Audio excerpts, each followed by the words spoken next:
technology. Yeah. Welcome, everyone. My name is Laura Massey from Two Feathers Medicine. So welcome to our Tuesday Talking Stick show. I know we're usually here with Dale Tobin. He's not well, so he can't be with us tonight. But I'm really excited because as our guests tonight, we have Quinton and Leticia, who are two modern shaman, let's call them. So I'm going to let them introduce themselves. And I think, is that Andrew who's just come in, Joel? Yeah, yes, I've come in. I've got time in between my sessions, and I figured I'd come in and say hello to everyone. Oh, that's kind of you. Hi, great, thank you. Well, yeah, just introducing Quinto and Leticia, and if you'd like to tell us about yourselves, and then we'll go from there. Hello, everybody. Here we are, sitting comfortably in our home, and amazing this new modern world in which we can communicate from wherever we are is a fantastic thing, fantastic tool. Let's make the most tonight. Let's see what we can share. Okay. So a little bit about myself. I'm a lifelong astrologer and visionary. I've always had visions and I see things in pictures. And many years ago, I found myself living in America. And I didn't like it. I didn't like it because I didn't know anybody and I didn't know why I was there. And then suddenly the shamanic path opened up to me and it resonated immediately. And so I started learning everything I could. And I spent 13 years in training with every teacher I could find who would share the knowledge with me. And then returned to the UK and there was a little whisper in my ear, now you have to teach what you know. And I was, no way, I'm not doing that. And my ego was right in front of me saying, oh, well, you know, they're going to say, what is she wearing? Or, oh, well, yeah, I know all this already. She's got nothing to teach me. So for about 2 weeks, I was listening to my ego. And then I woke up one day and I thought, for goodness sake, get out of your own way. It's not about you. It's about being a vessel and letting the message come through. So from then on, I have been training shamanic practitioners and practicing shaman healing and guiding and using the many gifts all together, the ability to vision, the knowledge of astrology, which is phenomenal, and the knowledge of shamanic practice. One of the greatest teachings I ever received was to die. I was 21 years old and I was in a house fire and I couldn't escape. I was suffocating in the smoke and fell down the stairs and knew that I was going to die because there was no way out. I hadn't breathed for quite a while. I could hear the roar of the flames below me. But to my surprise, something happened that I didn't know about at the time. I started to travel down a tunnel to a bright light. And as I reached that light, I was suffused in total love. But it's not a love you can describe in human terms. It is unconditional. And the light emanated this love towards me. And everything that I'd ever done in my life or hadn't done was up for review. There was no time frame and everything was present.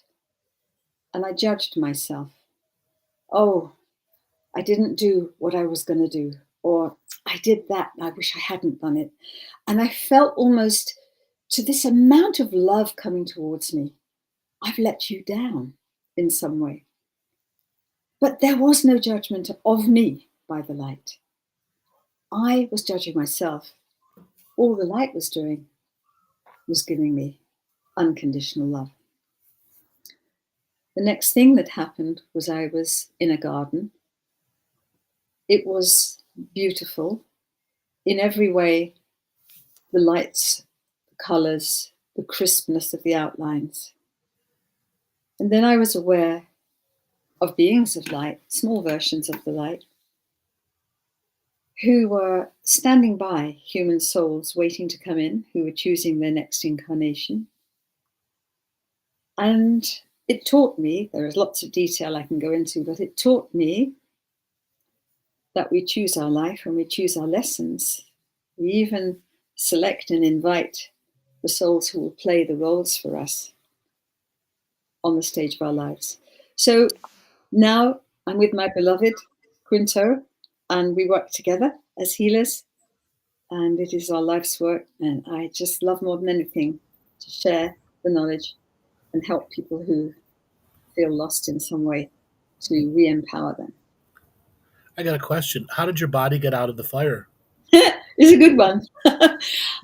So I had fallen down the stairs, and two of the people in the building had been shut in a room. They'd kept the door shut, so the smoke was going up, but they were without smoke in there. They heard me tumble down the stairs. They pulled me up off the floor, took me into that room. I remember first I was gasping for air. I was trying to get air. I remember looking at these huge windows and thinking, the long curtains, I thought we're safe, but I could hear the glass below popping in the heat. And then the curtains on this side went up, started, and I ran to the other window and smashed it and got out. So you were the first floor of the building at that time? I was on the first floor. And in fact, the last part of my near-death experience, I was asked a question by the light. And the question was, what have you learned? And what welled up from within me was, oh no, I haven't finished what I set myself to learn. Do I have to go back? It's so nice here.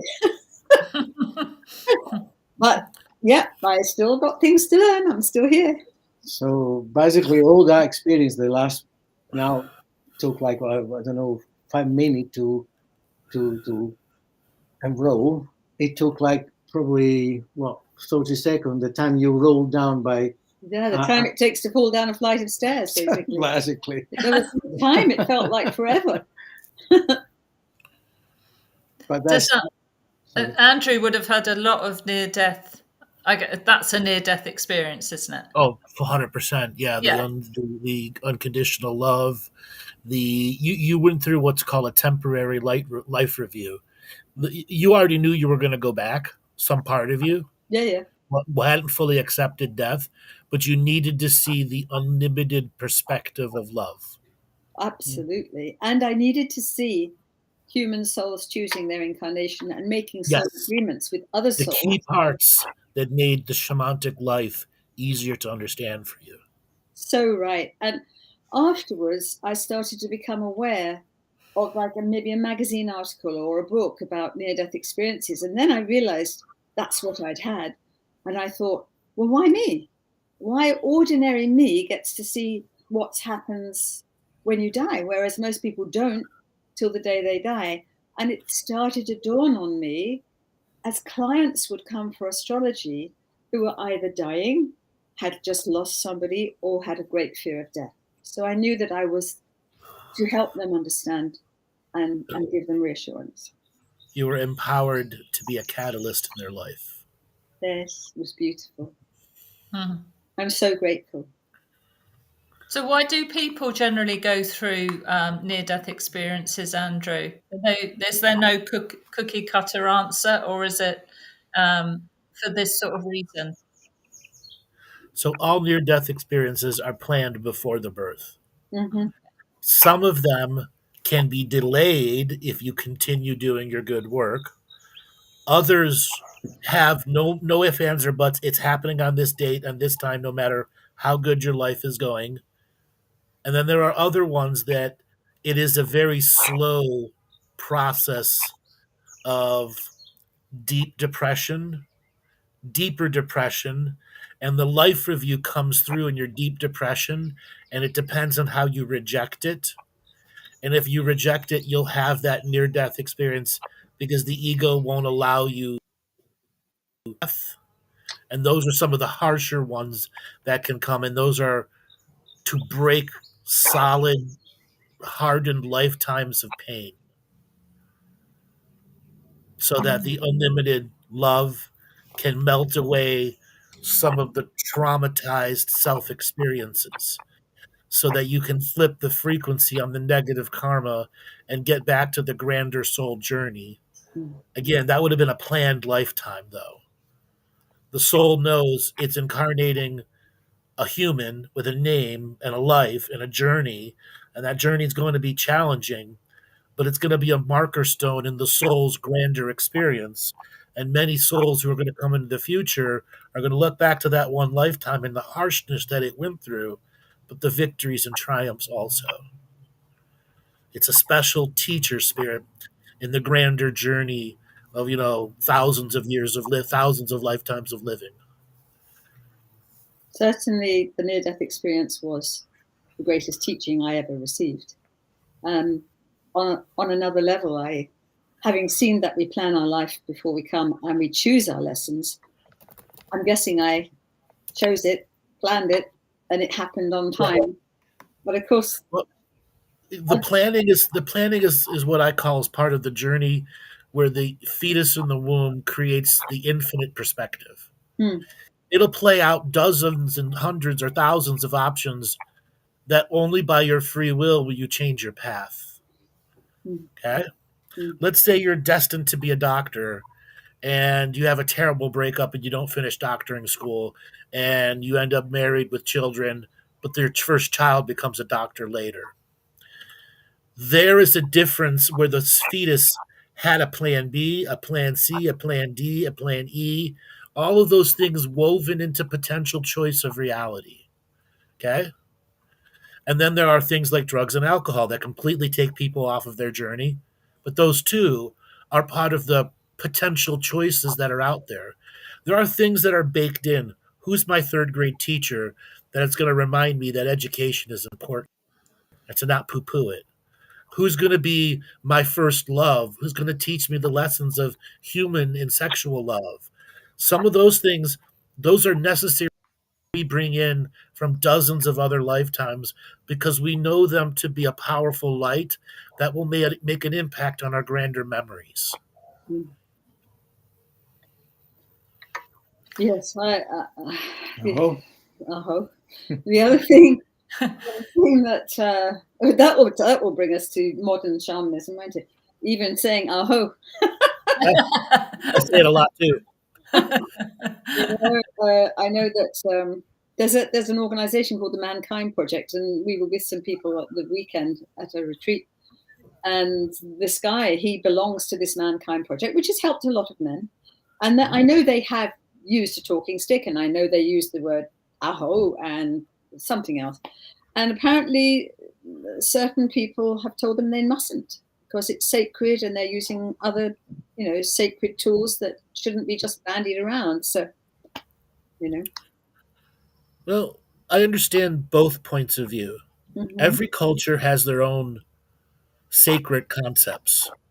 Unfortunately, religion has made many of them taboo to use. And going to something like a simple word like a talking stick, it's just a stick, right? But it's the symbolism it represents. Does any one culture own symbolism? No. If you're doing it for the authentic purpose, then the authentic purpose meets the symbolism, and the symbolism is what creates the authentic truth in the environment where you're trying to get everyone to share thoughts, feelings, concepts without ad hominem attacks. Yes, so true. Yeah, it's the intention, isn't it, as ever behind it. So just an aside before we go on to Quinto. So a dark night of the soul or a shaman's death, Andrew, that's when you just lose one aspect of yourself. Whereas a near-death experience, you have to go, do the reset button. No. Okay. There are many different forms of near-death experiences. Okay. Some you are taken into a bubble and you talk to thousands of beings, and they eventually convince you to go back. There are other near-death experiences where you come and meet other versions of yourself in other lifetimes who had it way harder than you, but also say you can stay. But those souls know you're going to go back, okay? And you're going to go back painfully. There are a lot of people that are sent back kicking and screaming, literally kicking and screaming into their body. And all they want to do when they get back is go back. Mm. Okay? The allure of the light is so complete, it compares to no drug, nothing. So sometimes that is used as part of the strategy for people to kick in the good life again. Shaman's death can be a total death of the person. It doesn't have to be one aspect. Okay. Okay? It doesn't have. So a shaman's death is, in a sense, the living version of entering the darkness and choosing light. And when you choose light, it must be stronger than the darkness in you. Mm. And when it becomes stronger and stronger and stronger, and the shaman's death opens you up to all the unique potentials within you, it is another form of unlimited love, but out of your choice. Not out of a light broadcasting it to you until it erases enough pain for you to be cognizant of it being eternal love.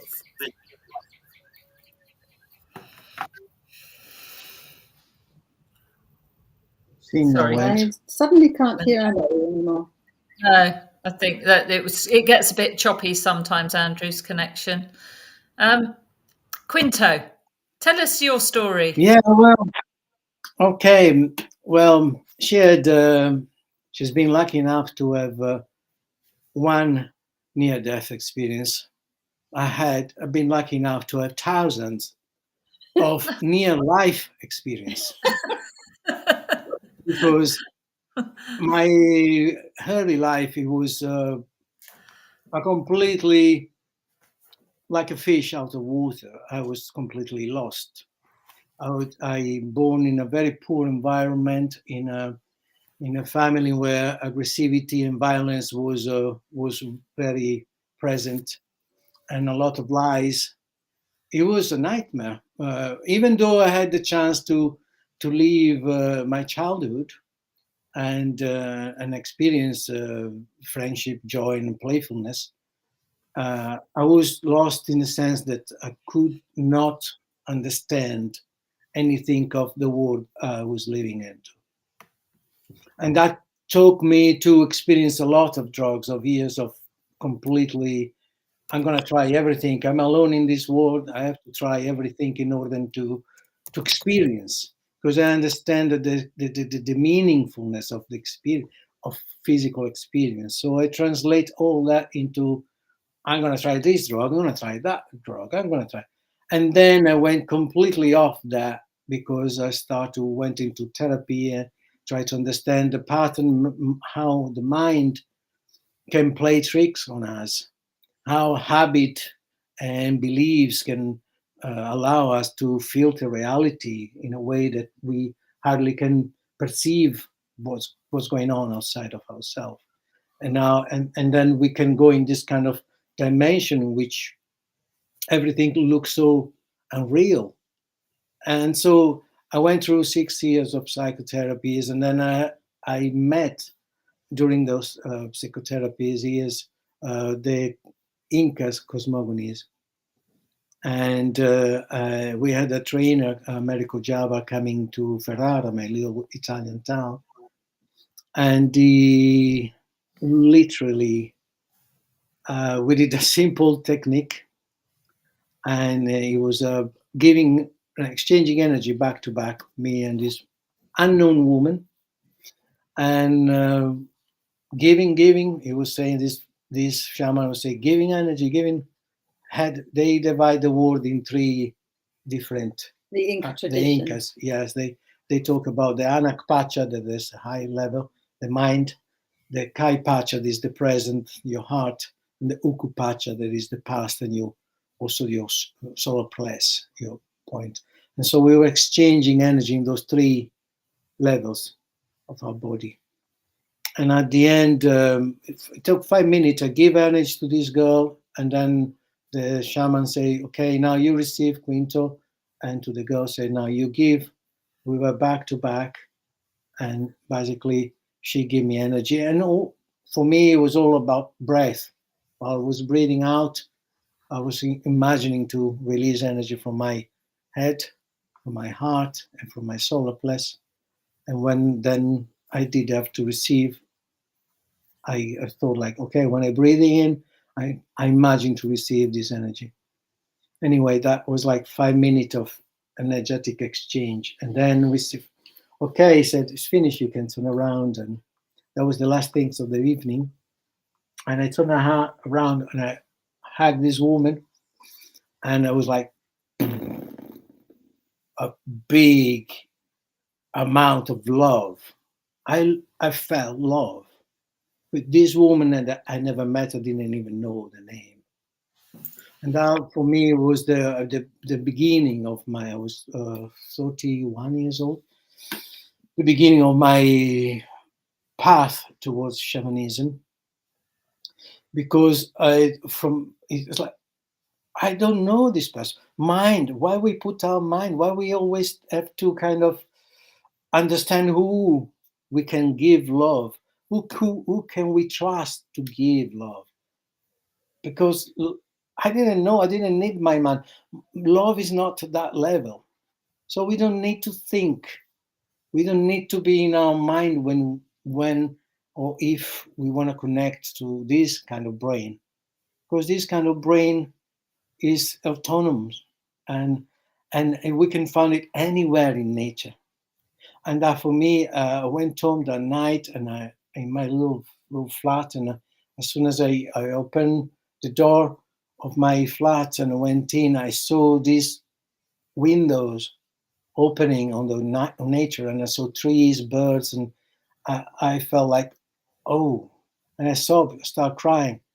I felt like, oh, that's what love is. I could not get the grip of, could not understand.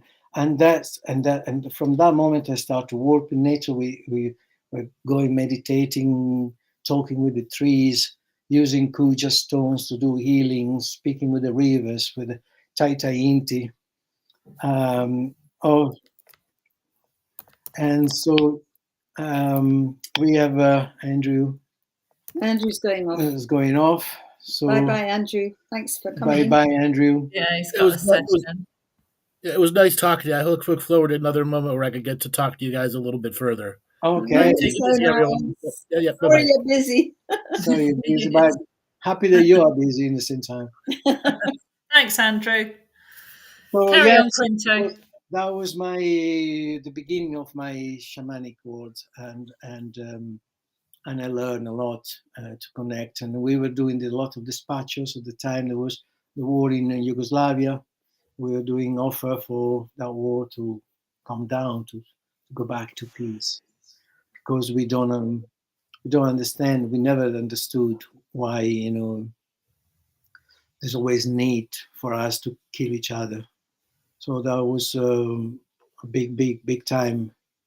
And also from that onwards, I start to connect myself to music. I was always been attracted by music, and I know that everything is vibration, and every vibration has its own frequency. And so for me, the magic of being alive is understand which kind of frequency we want to surround ourselves into. And we always end up, every time I talk with my beautiful wife, about to distinguish those two choices, those two elements that are the basic of our lifetime. We can choose to vibrate in fear, or we can choose to vibrate in love. And of course, there's all in the gray in the middle, but those are the two main responsibilities that I believe as humans we have to understand and search to vibrate into the right vibration for ourselves. Something that feed us with, because we understood and I understand that we are in a duality planet. So we live with those two energies, but we live with day and night. What are those energies? The night that represent the fear is also contraction. Is the time in which you close in yourself and you accumulate the energy and elaborate how the day went through, and you assimilate the learning of the day. And then there is the light coming up the next day, and then love, that is an element of light that is representing an energy of expansion. So you see, it's a breath of contraction, expand, and expansion. So those two energy, they're always with us. We had a lot of, messages during COVID of fear, of suppression, and then we're coming out on the other side. We wanted more to expand again. So there is a lifetime of research for myself. Now I do believe that frequencies are going to be the medicine of the future.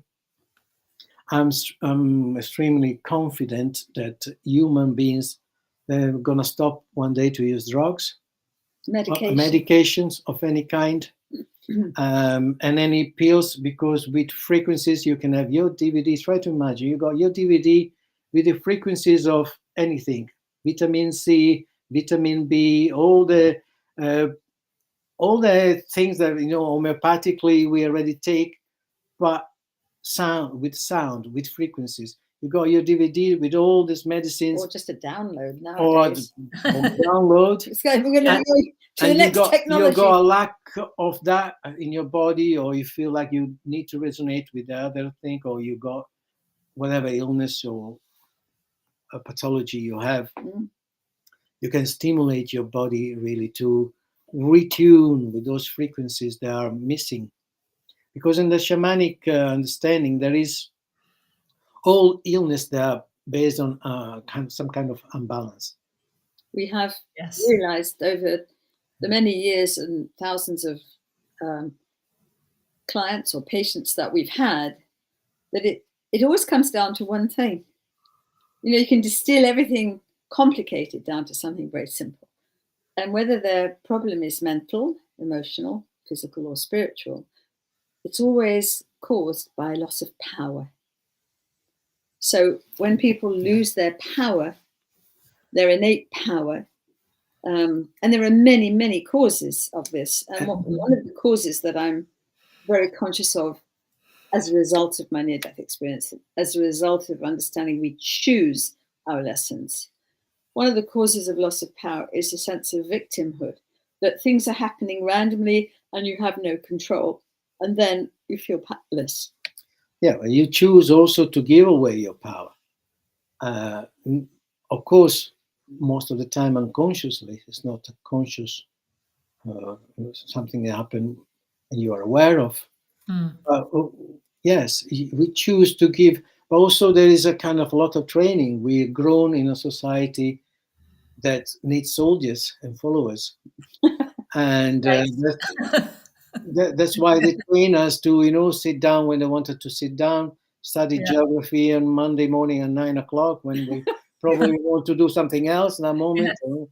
When that's why they impose on us, rules and times. Yes, absolutely. And slowly we get used to be controlled and manipulated by outside energies. And we believe that if we got illness, we need a doctor. And we need to always the answer outside of ourselves. And that's a form of giving away our power. So totally. Yes. When we are born, it's just my belief because of my teaching from my near-death experience. When we are born, we don't remember that we chose everything. We don't remember that we are fully in command of everything that's going to unfold in our lives. So we assume that it's just randomly happening to us. And one of the things that I describe in my book is about how we start to feel fear? Why does fear start in us and overtake love? And I really see it as simply this. When we're ready to be born, we take an etheric look at who we chose to be our mother, who we chose to be our father. So we take an etheric look at this person who is supposed to be our father, and we sense that he's very anxious. Maybe he feels financially worried. Oh, maybe I can't afford another child, another mouth to feed. Or maybe he's distressed in some other way. Whatever his problems are, because we desperately need him to support us, because now we're in the womb feeling utterly helpless, and we know we must succeed on our mission. And so we take a great lump of his issues and stick them on our right shoulder. We carry them in order to survive, which is nuts. Then we take an etheric look at the mother we chose. Oh, she's got a lot of issues. Oh my goodness, is she going to be able to actually nurture me, carry me, not drop me, feed me, give me milk when I need it? Because if I don't get my milk, I'm going to die. And so we take a whole load of her issues and put them on our left shoulder in the hope that they will survive in order to keep us alive. In that moment, we pick up fear. And the ultimate fear, which I love this, because this is my cosmic joke in my book. If you take apart anybody's behavior that is not loving, you will take it back to its core. And the core in that person is, I might not get my milk and I'm going to die. That's fair. Yeah. So fear of not having your mother's milk is what drives all fear, ultimately. And so, when we're trying to stop war, when we're trying to make politicians make decent decisions, not greedy, selfish decisions, instead of trying, as I've heard many times, we need to stop them, we need to make them think differently, just send them the love and reassurance energy that will take away the fear that drives that behavior in them. Because they're only scared they're not going to get their milk. Yes, cartloads of it. Okay, so just touching on something, you were talking about power. And I think from what I've learned from Andrew and what a lot of his audience will understand, as that would be something we call sovereignty. So one thing that Andrew teaches, it is another word for it, is that we have, as you've said, we have it all inside of us. Many teachers tell us that. Andrew has certain terms, and I love this sovereignty thing because he's talking about us connecting to our heart, claiming our sovereignty. And it doesn't mean to say you go and rip up your birth certificate, anything like that.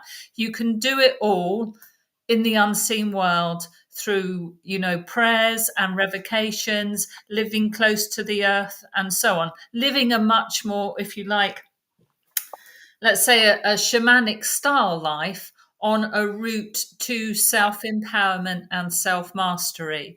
And we always teach in what we do that one of the cornerstones of self-mastery is claiming your sovereignty. And one of the ways we do that is we say no to that part of the unseen world that is trying to predict what we do, govern us, and all those other things that have created this slave system that so many of us are in. And so many of us don't realize, they're able to get out of that just by claiming the sovereignty. You don't have to go on a march. You don't have to do any of that. Mm-hmm. You actually, with your out loud, what Andrew calls it, out loud, name it to claim it. With your out loud voice, yeah, brilliant, isn't it? You actually state that you are a sovereign being, that you're here to make your own free will choices that don't tread on another's journey. Because all this is done in honor, in respect, of course, using the full, rites of passage that are there for us. Yeah. But as you were saying, Quinto, I mean, so much of that has been shut off to us. Yeah. People don't even know half of this because we're not taught that. And over the years, all the storytelling, everything that's naturally handed down by the indigenous is gradually eroded away until we have to turn up, as you said, 9 o'clock geography class, which doesn't mean anything, does it? In the really, in the world that we want. And also, as I was saying earlier to you, when we were speaking last time, we spoke together about the slavery, the money that the money created in our human beings nowadays, in our West Country human beings, in which we are completely on the service of a lifestyle that doesn't belong to our greater self. Yeah. Because, as you say, we can honor who we are, and also that word honor, my God, is used for other purposes nowadays. It's not you speak about being honorable if you kill people and you got medals on your chest. Yeah. I want to feel honorable if I understand that, and I can take this day, this moment right now as my last chance to be happy, to be joyful, and I put all myself and claim my life with one thing that is one of the most important things that we have: time. Using the time doing the things that we love. All those two things, time and love. And as you said, attention, where we put our attention, which intention we use on our day-to-day basic, that can change and transform completely how the way we perceive and live our life today in those planets. So we always invite everybody to be aware of where they put their attention. Yes. Because is that how you claim that sovereignty you're talking about.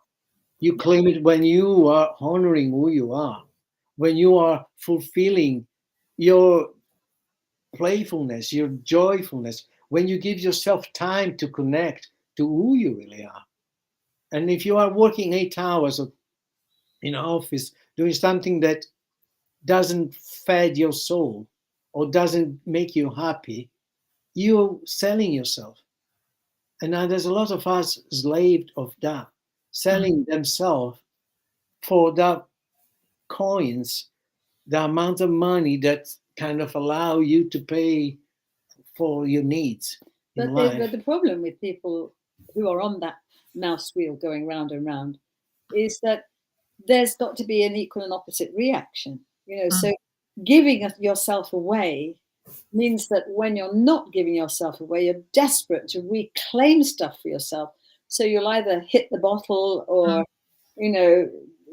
binge on TV shows or do things that are not healthy, sugar binging, because you feel there's something I've given and I haven't got enough back.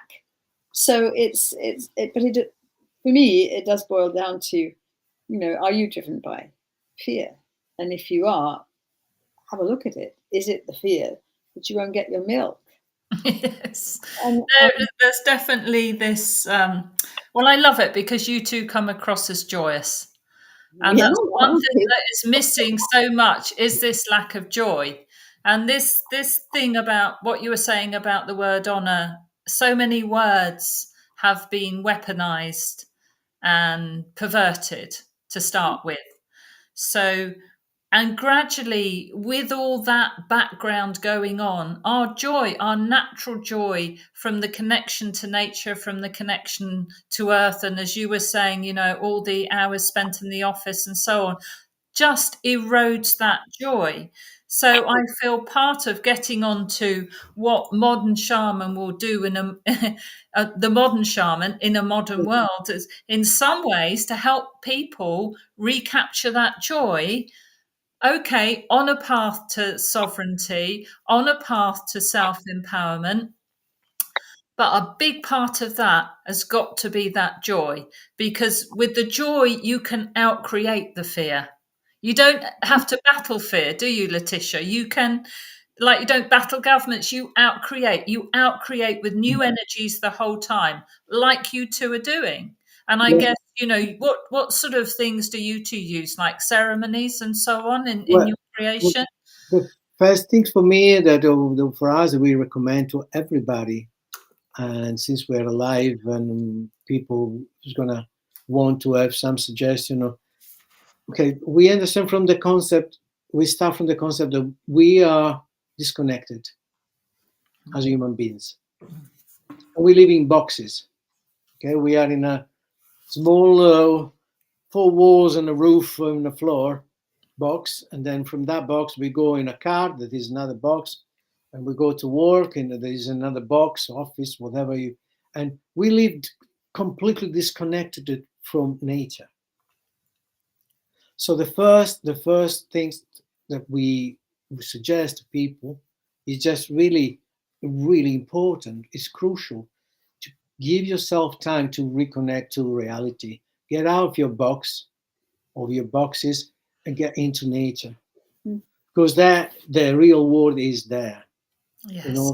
And as soon as you are, what happened, as soon as you go in a woodland and the tree releasing their oxygen and you release this carbon dioxide that they absorb, and there's this kind of cycle of energy and love that happen. And it's for me also the concept, what is love? Love is an exchange of energy that happen with no effort. And when you are in nature, that's what happens. Yeah. Naturally, because they tree need carbon dioxide and we need oxygen. And that exchange that's why as soon as we are in a woodland, we do like, and we that's where we belong. For millennia, we lived in nature, and now we don't. So the first thing is, okay, you don't have time. You work 8 hours, and then during a night, where are you going to go at night? That's why we live in a world of disconnection. That's why it's important to cut off as much as we can the time that we dedicate to money gaining, and start to honor who we are and step into that, give us a chance that time to have time to really dedicate ourselves. But yes, we do also training. We do session, one-to-one session, a lot of them. We do despacho, but we talk with nature, because once you are in nature, there's one thing that is very simple, that you can talk with anything. With a rock, you can communicate with a tree, you can communicate with a bird, you can communicate with the cloud in the sky, and certain time of the day you can communicate with the sun, especially sunset and sunrise, and you could communicate all the time with Mother Earth, where all our food come from. Talking about connection and disconnection, but I'm not going to go. You always say, yeah, you can give a child in a mid city a carrot and say, where does a carrot come from? And they say a supermarket. Yes. They don't know anything about. We don't grow the food we eat. No. We don't see and know the animal we eat. So we disconnected there's a complete disconnection everywhere. You look at it. So when people are disconnected, they're sad. And they're frightened as well. And they lost. Because it's not connection. Yeah. We've had, run many retreats, conferences. We've got a retreat coming up in May in Spain. We'll talk about that later. We've gone to events where people are not particularly spiritual or shamanic, and we've come to our time to say, you've got an hour with these people, what will you do? And we take them outside and then we get them to understand that the trees in the Inca tradition are the doctors, and how to communicate with that tree, how to actually communicate. Yes. And we did this one time, and we had a group of people who had never done anything like that. And within an hour, we had them all embracing the tree, honoring the tree, receiving healing from the tree. And afterwards, they said, oh, we thought people you called tree huggers, were weirdos, but actually that was really amazing what I felt there. So you see someone talking to a tree and hugging a tree, you might think they're weird, but actually they're less weird than the ones who don't. Yes. Would you say that form of connection you're talking about, when you're co-creating with the Earth's natural energies, which is what people forget they can do, because, as you say, we become so disconnected, and is part of that connection for you in prayer? So part of that communication with the natural world, would you say, is a form of prayer, that communication? Is actually my teacher was always saying, Quinto, if you want to connect with a tree or with a rock or whatever, with a cloud, the first thing you have to say is hi. Yes. Yes. How are you? Yes. Because it was always there, that tree, Yes. and it will be when you died, probably, if it depends. Yes. So, Yeah. but when it comes in your radar, if you want to start a communication in your radar, you Yes. can say hi, and that hi in himself open a gate Yes. with that entity that in this case the tree, they say, oh, there's somebody who want to connect to me.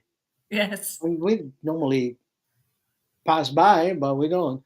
And as you walk in a city, you can pass by 1,000 people, and then you met somebody that and you say, hey, hi. In that moment, that person become alive for you. And that tree is the same. In that moment, become alive. In the moment that rock, the moment you say hi, that become alive for you, and it come inside your sphere of attention, and that where the communication can. And with the communication connection, it's very simple. Truth is always simple, and I love that about our being shamanic. What does it mean being shamanic? Yes.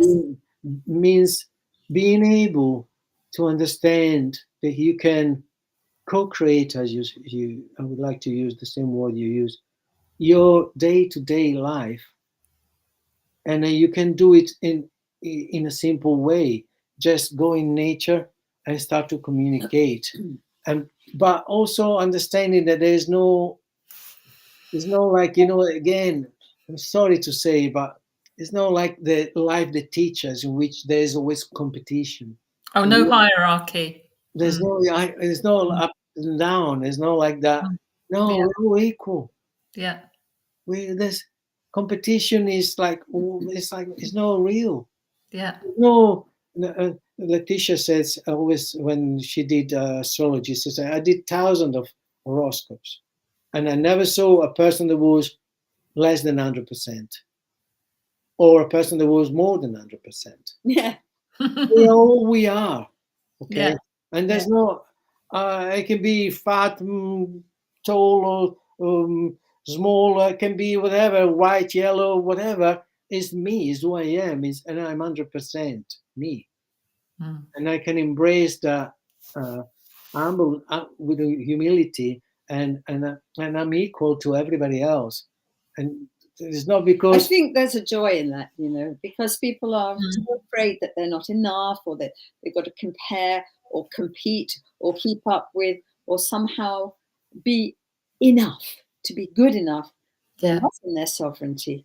And one of the ways in which we teach sovereignty, because what we love to do is not say, you need to come to us because we have all the knowledge. We say, here's some tools. Yes. We want to see you get your power back. We're not holding your power. Exactly. You don't want to hold people's power. Absolutely. So one of the ways in which we teach it is to teach inner child work, which, funnily enough, I use the word sovereign, because we talk about who you are in your bubble. So even though we're so together, I'm still in my bubble, he's in his bubble, you're in yours, and everyone who's listening is in their own bubble. And you are the sovereign of your bubble. But also, you're not alone in your bubble, because there are the peasants. If you're the sovereign, the king, the queen of your bubble, you've got the little peasants who are quite afraid and powerless, and always looking at the king or the queen and saying, oh, we're scared something bad could happen. And then, this is the point of the teaching, at that point you have a choice. You either stop what you're doing, pay attention to the scared little ones and say, okay, I'm on it, I'll take care of it, you're safe. Or we walk in the other direction and say, I'm too busy to be bothered with all this. I'm going to get on with my life. And they just get louder and louder and take over the kingdom. These are your wounded child pieces. Okay. Yeah. If you do not stop and reassure them as the sovereign, they take the kingdom. And how many people have you met who you think that they're behaving very childishly, or very many politicians, Yes. afraid, Yes. being, arguing, being scared, stamping their feet. Oh, yeah, I want, and it's a child. It's not an adult. It's not a wise person in that who's speaking. So when the sovereign is not in command of their bubble, then the child can take over and run the bubble. Yeah. And that's just a little piece of the teachings that we do to help people regain their power, regain their equilibrium, come from love instead of fear. And I have often visions, pictures, and the picture I have so clearly is of a vehicle. Well, we can say it's a car, or we can say it's a cart with wooden wheels. But either way, it will only roll along nicely if all four wheels are on the ground equally. But what if a wheel is missing? The whole thing is going to crash. The whole thing is going to be a mess. So if we take care of all four of our aspects, then we roll along nicely. But most people only take care of three: physical, mental, emotional. Mm-hmm. And they completely leave out the spiritual. And they wonder why their cart is crashing. They wonder why their life is weird and not happening right. And it's the spiritual dimension, not religion, not indoctrination, just the true connection to spirit that is right for you. That is putting that vehicle on a smooth run. And people feel better when they can have spiritual practices in the modern world that give them that aspect that's missing. And I love the way you've made it so simple with that connection to nature. I mean, it is so obvious, but the way Quinto is describing it so joyfully, it's like, yeah, it really, really is that simple. Going out there and opening your heart up and accepting and exchanging that energy with that world, with the with Earth Mother and all. And what about the unseen world, though? I know it is. Well, it's seen and unseen, isn't it? Because the tree is seen, but it also has a spirit you can't see. Mm-hmm. So how do you also like or would teach people to connect to what we might call the unseen world? Well, or spirit. We have a practice of a daily meditation that we do. And we call on the four directions, and we ask our own guides of those four directions, who have always been with us and will always work with us, to walk with us that day and guide those four aspects of our cart and keep it from wobbling. And so we have a specific meditation that we do every day, which can be done in seconds, or you can spend a good half hour on it if you like. And if you don't miss a day, you feel completely different from if you miss a day. Another thing that I think is so powerful about the shamanic path, and is really relevant to modern times, is to allow yourself to accept that everything has a spirit. And the more you honor and recognize that perhaps that plant has its own spirit and is benevolent, and that rock, inanimate object, but actually brilliant wisdom that's been observing and absorbing knowledge for millennia, can actually teach you something if you ask it.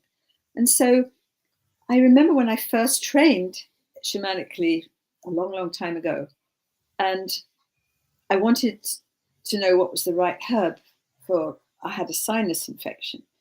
And I thought, well, I can ask the spirits of the plants to tell me. And they did. And I had to write down these names of plants I didn't even know. But the plants were talking to me. So I just allowed that to come in. So I think how we connect with spirit has many different sides. But one of the ways is trust. Trust that they really are. That really is a message. It's not your imagination. You really are connecting. And also honor. You have these phenomenal guides around you all day, every day. And to honor them by just doing the thing that Quinto said, talking. Hi, thank you for being there. Would you please walk with me today and guide for us, the East is the mind, and guide my thoughts. For us, the South is the body. Keep me strong. For us, our tradition, the West is the emotions. Keep my emotions steady. Please help me with that. And then for the North is the spirit. And, help me to stay on my spiritual path, aware of not losing it and forgetting it, but being in it. So yeah, for me, for example, it's very hard to connect to spirits that, in a way that invisible, kind of. When I do meditation, when I go into a different state of mind during the meditation, I can travel, I can do journey, and then I can travel in this lower world and upper world and meet entities. So that is a structured thing that I like to do, and we do often. And then we receive teachings and messaging when we are in that kind of alternate state of mind. But as I was saying to talk to the tree, I can understand a normal person. So why should I talk with a tree?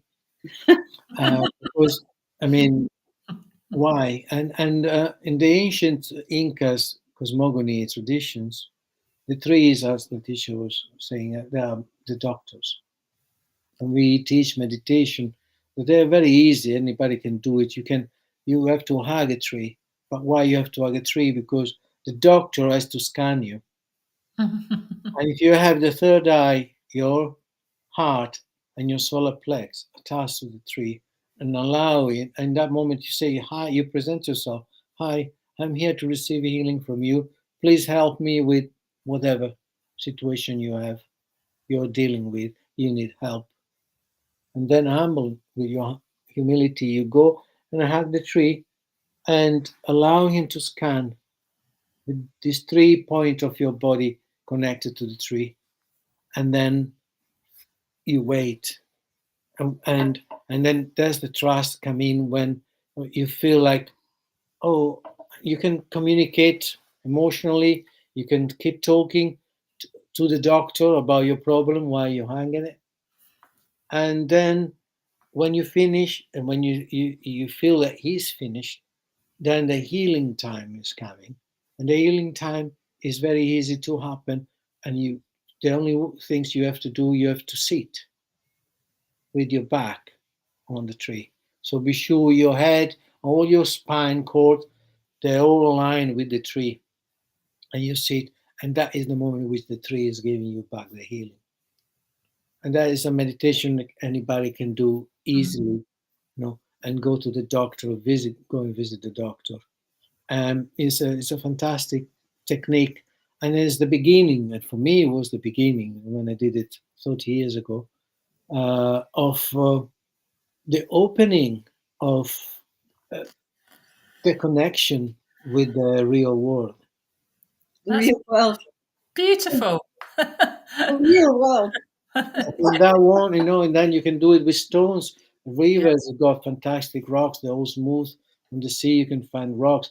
They got millennia of history. They've got so memories. And normally the rocks, they call you. I find out, and I'm not me looking for them. They're there. They're looking for me. And if you are in a kind of mindset of, say, I'm open to receive the teaching for today, and you go for a walk, you can see the rock saying, me, I'm here for you. I'm here for help. And then you're like, wow. And you look at it, whoa. And then you start to appreciate it. And then normally I clear it again and I wash it. I ask, say again, hi, how are you doing? Would you like to come with me home? would you like to help me with this? And occasionally they say no. And occasionally they say no, and you put it down. It's okay. It's okay. You see, it's like, you know, it's you coming from a 2D world, and actually you open to a 3-4D world with a lot more opportunities and possibilities to learn. Because we're all here. Leticia said all the time, this planet is the university of the soul. We're all of us. We're here to learn. And we will learn till the day we die. How do you, sorry, just quickly, how do you use the stones you're talking about? You use them in healing or in practices? I think you were saying healing the stones, they got a very powerful capacity to absorb what the Incas called hucha, that is the heavy energy, that is something that is holding you down, and is something your body can't digest. And the rocks, they're powerful. They're connected to Mother Earth. As you know, Mother Earth transform poo in flowers.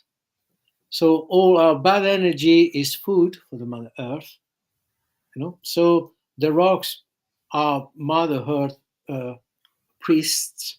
So they come, and we use the rocks to just, there's a procedure that we use, and we teach also, to do the healing, to clear, to use like a soap or a sponge, which you take the rock and you pass it into your body, and then you clear all this ucha, all this undigested. Pass it over your body.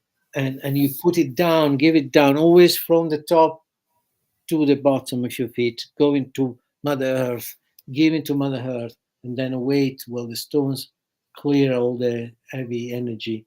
Then it can take like 3 seconds. Your intention always work with it. You say, okay, Pachamama, Atumama, clear this energy for me, Mother Earth, clear all this heavy energy, and then from the rocks, and then you can just feel the sucking of the energy goes, the stone come back cleaner. You do another passage through your body and clean.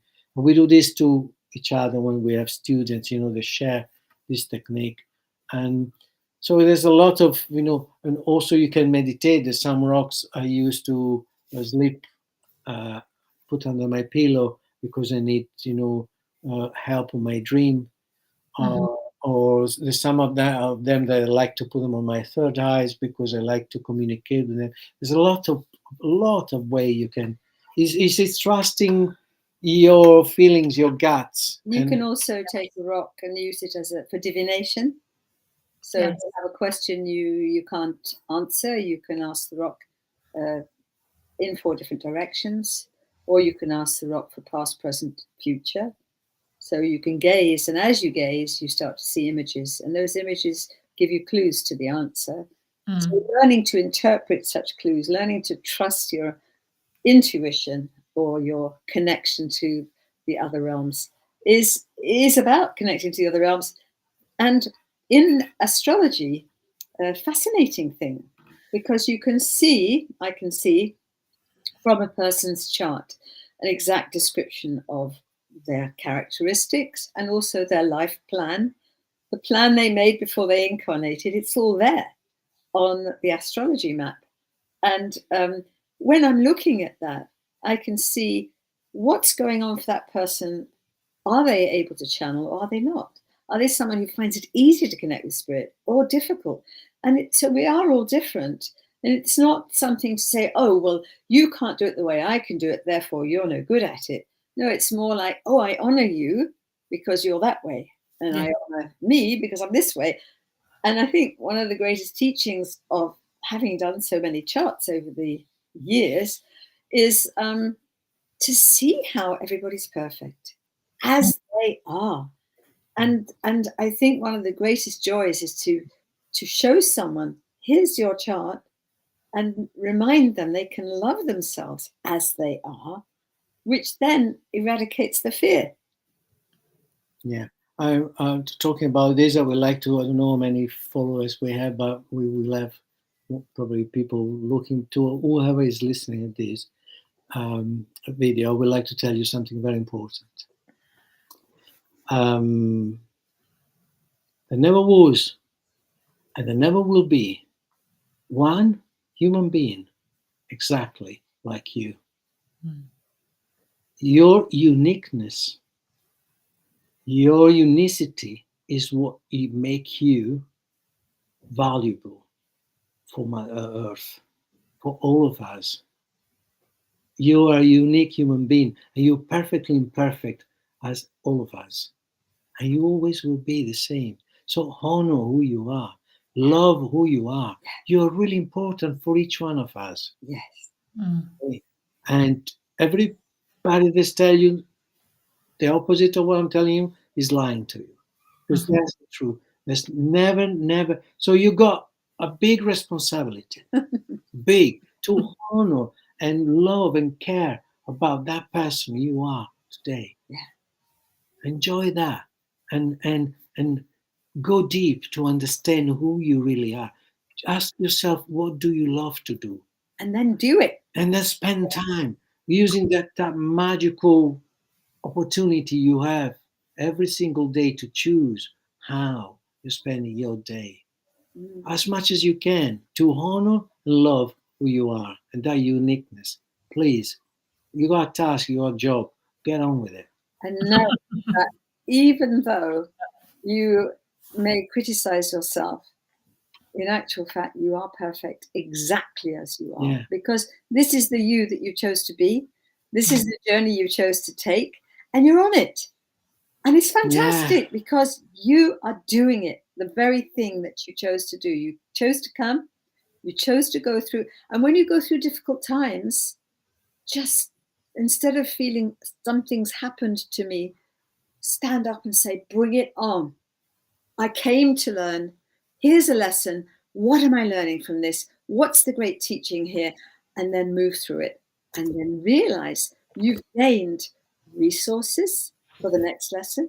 You've gained huge compassion. And in fact, I believe that the purpose of our journey, the reason we come to Earth again, go through our difficulties and our struggles, the reason we come is to grow our light to become unconditional. Now, that is a massive ask. Imagine being totally 100% unconditionally loving to everyone and everything. That means no judgment of any kind. And the way that we become unconditional is through trauma, is through our difficulties.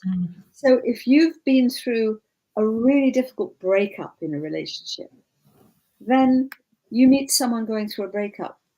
You don't say, oh, that must be terrible. You say, I know. I've been there. I know this in my cells. I know this in my bones. I've experienced this. And I don't judge you. I feel for you. I have compassion for you because I've lived it. And that is the purpose of our lessons. That's beautiful. If anybody in the chat has got any questions, or I know sometimes you can put them on YouTube and then Joel can actually get them to us here. But I mean, everything you said is it's absolutely beautiful. It's the way Andrew teaches as well. It's what I've learned is working and living from that heart-spaced awareness, out creating some of the, or let's call it the, what the system has put on us, and out creating and saying no to the contracts that have been put on us that aren't for our highest good, and then working with that heart space to, let's face it, heal ourselves, try and rid ourselves as much as possible of the trauma we've collected on the way, and help others to do the same. But as you say, Leticia, recognizing everybody is where they're at and holding that unconditional love, even if you need to hold boundaries at the same time. And I think the biggest thing I love from everything you said is how simple that natural connection is. Absolutely, how simple. It doesn't need to always be some grand putting on the regalia and any of that. It's as simple as just stepping outside. There's nothing wrong with doing that and doing ceremony honorably and setting up sacred spaces and all the rest of it. But sometimes, especially if you're in a desperate place, that is a very simple thing to do, to go and rekindle that joy, which is what we all agree is something that gets knocked out of us so early on these days. People have lost their joy. Yes. So tell us about what courses you do. And you said something about you've got something coming up in Spain, a retreat. Yes, we have two things. The one coming soonest is with you, actually. We're going to be doing something in Sussex, and Yes. it'll be just a one day, but it will be a full-on day, and that's going to be in September. So watch this space. We'll come up with where and how. Yeah. And it'll be a wonderful mixture of a cross-pollination of our knowledge and skills that we're going to teach you. So come to that. And then Quinto and I will be running a retreat in Spain in a beautiful paradise called Harmony Farm near Granada, not far from Granada. And it is all going to be outdoors with beautiful orange trees and olive trees and the bees and the nightingales in the trees. It's absolutely stunning. We have a piece of land and a retreat center in south of Spain, and it's paradise on earth. It's completely off the grid, so it's very basic. There is no, main electricity, main water. We're completely off grid. Truly the shamanic experience. And then it's truly full immersion in how we were living 100 years ago, connecting nature. Real connections to nature. But is very, very, is going to be very powerful as usual. We have a fantastic feedback. We will do a lot of teaching, and we'll also do healing. We can. So we hope you'll join us, and it'll be a 1 week long retreat. We will teach you techniques. We will do ceremony together. We will do healings, and we will have huge connections. And everyone who's been on our retreat has come away with it, saying that they'll never forget it for the rest of their life. And it has changed the way they walk. It's life changing because it's very easy to step into the world of because the shamanic, the new shamans, is just a different approach to life, really. I mean, there is an old way to practice to approach your day-to-day life with nature, reconnect with it, and once you do it, we do it for this full week. It becomes innate in you. It becomes natural for you. Just once you discover this dimension and this way to communicate with everything there is, it's impossible to go back. Information on the website. Yeah, I'm just doing that. So tell people, Joel will put it up for us on the screen in a minute. So tell people, how can they get hold of you? Right, we're just putting it up now on the screen. Okay. So you can email us, you can have a look at our website. There's all the contact details there, including phone number. We will then give you the answers to your questions if you'd like to book in for a healing with us. We do them in person in Sussex or on Zoom. And in fact, when lockdown came, we were a bit concerned because there are various healings we do. One of them is a DNA ancestral cleanse that we can always do at a distance. What we didn't know we could do is a physical healing of the body if you have a physical ailment. We usually like to be with the person, drumming them and doing the full shamanic healing. We found we could do that at a distance on Zoom. So now we do offer that also on Zoom, and a full astrology chart if you'd like to know you or your child's chart to know the best way to move forward. We do have a question before we carry on from Sean. I think it's Sean, isn't it? When does pride become vanity in our spiritual practice? I got a great answer. Go on. I've always got an answer. It's terrible. It's part of being an elder. Yes. Okay, so in your spiritual practice, and you'll see this in my book, things tend to be the opposite of what you think they are. So ego is not you being bold and out there and speaking your truth.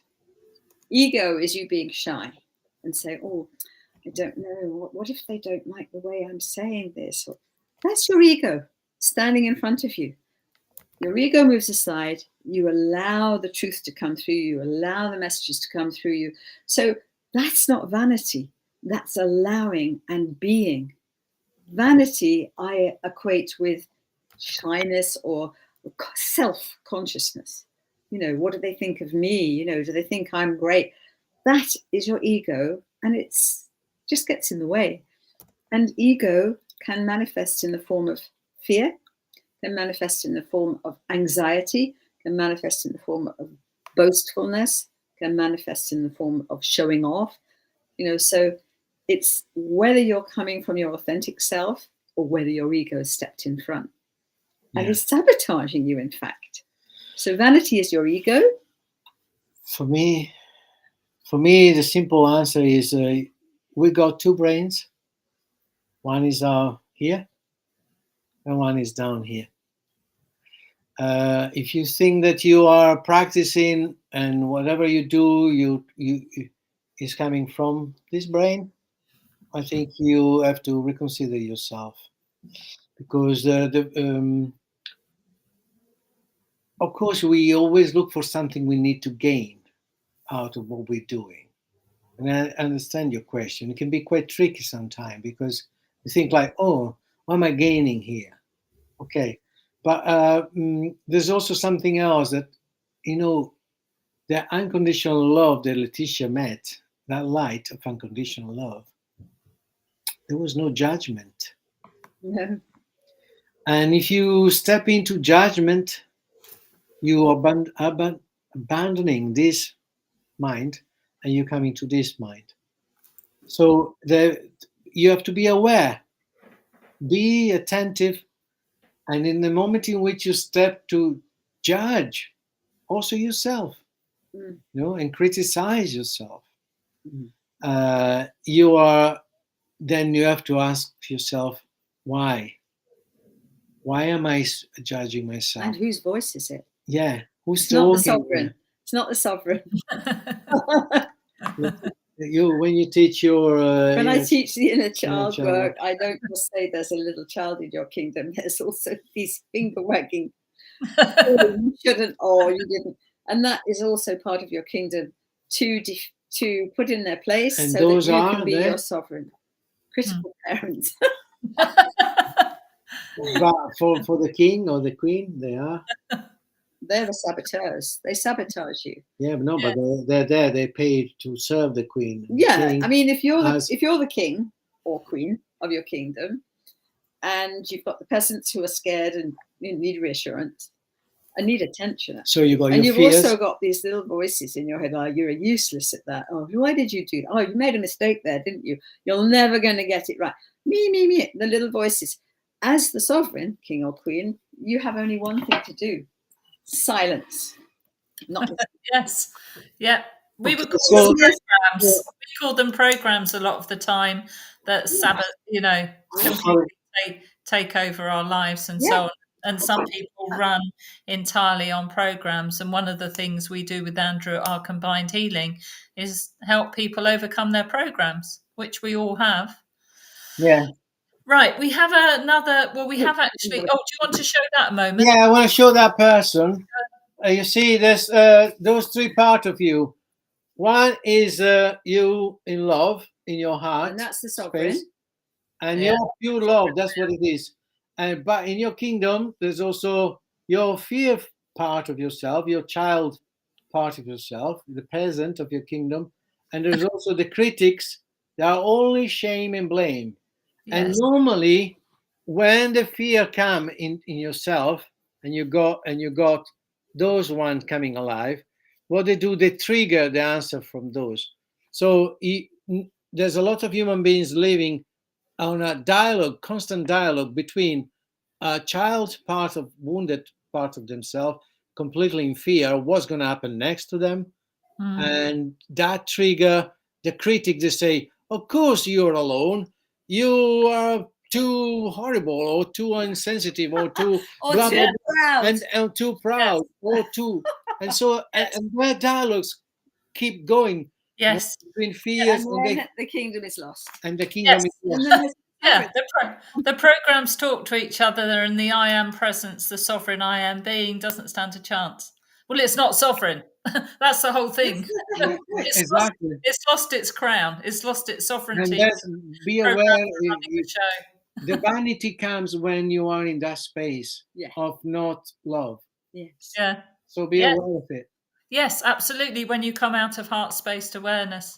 So Julia has a comment which I'd like you to hear. So she said, "My hands used to often get sucked down from the trunk to the roots of trees. One time a deep scream and cry came out from me. I'm not sure if it was the tree or if it was an energy from within me." Oh, of course, it was an energy within you. There's our beliefs, that's the mesh of who we are, that separate our sensation and our reality from the world. So whatever we experience is within us, dreams or whatever happened. So, okay, I'm rereading to understand where you were at. A deep scream and cry came out from her. Yeah. So there's a need. That scream and that cry that come out from you is your need to connect with it. That's why your hands, they get sucked down.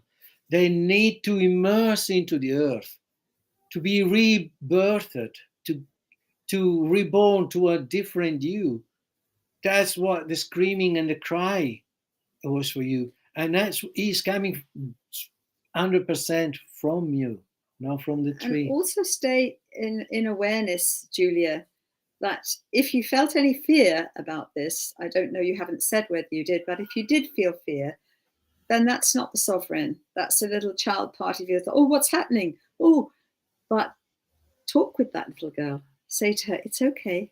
We're talking with the tree here. And remember, Julia, to find yourself, you have to lose yourself. Because you can't find yourself if you're not lost. It's simple, huh? I hope that's answered your question, Julia. I hope it has. Thank you. Thanks, guys. Well, we're coming to about an hour and a half now, guys. So it's been absolutely amazing. I think you need to come on again because there's so many other topics we can look at. We haven't covered even ancestors and dream time and many, many things. Definitely. We love it. We love it. Have Andrew on again with you because I know he'd like to chat more to you. So we do so appreciate you coming on. We've put it's on the screen, guys. Yeah, thank you. Quinto.com is Leticia and Quinto's website. Yeah. Let go into. Leticia, Quinto, let go into. Okay, there we go. So we really, really appreciate you having you coming on the show. It's been thank you for having us, Laura. Brilliant. So if you'd like to get hold of me, if you'd like an online session, you can contact me at Laura2feathers with the number 2 at gmail.com. If you'd like me to take you to your ancestral fire or help you with some shamanic tools on your journey to self-mastery. I also still have some vacancies, some space in the 2 days of combined with the ladies' vaginal healing haifu in June, 6th and 7th. There we are. Thank you, Joel. So Dale and I will be there on the 6th and 7th of June to do this. You can even if you don't want to come as a 2-day retreat, you can come for a day and experience our combined healing, the Lucia light, the no drug mystical experience, this hypnagogic light, the PEMF mats, healing with natural earth energies, the psychic surgery, both Dale and I do, craniosacral therapy, you name it. We've got loads going on there. So if you'd like to come and join us, please drop me a line at that email. We will be back tomorrow night with the Paranormal Rangers at 7:00 UK time. And Andrew will be back as usual with his Adventures into Reality on Thursday and probably his game stream on Friday. So we have lots going on at Galactic Historian channel. And thank you, Joel, our producer, and thanks everybody who came in the chat. And we'll see you again soon, and hopefully Dale will be back with us next week. So thank you, Quinto. Thanks, Leticia. Bye. Bye. Good evening. Many blessings to everybody listening, and I hope we're gonna have a chance next time to talk and cover also about the other techniques that we do. Oh yes. That we didn't do tonight about the pyramidal memories transmutation, but people can go on our website and see if they resonate with us. Please get in touch with us. We're here to help. Lovely. Thank you, everybody. Thanks, everybody. Bye. Thank you, Joel.